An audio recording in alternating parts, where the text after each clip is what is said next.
Prinsjesdag joert en burgemeester Kronen van Ljouwert is optimistisch over Rijkstype voor het banenplan van de drie noordelijke provincies.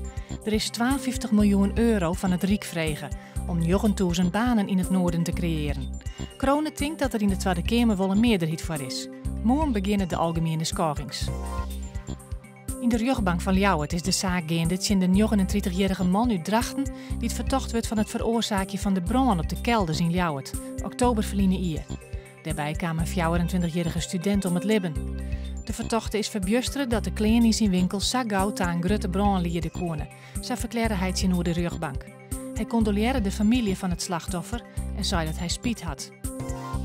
Oud-Heerenveen-trainer Marco van Basten wordt assistenttrainer van Alex Pastoor bij voetbalclub AZ in Alkmaar.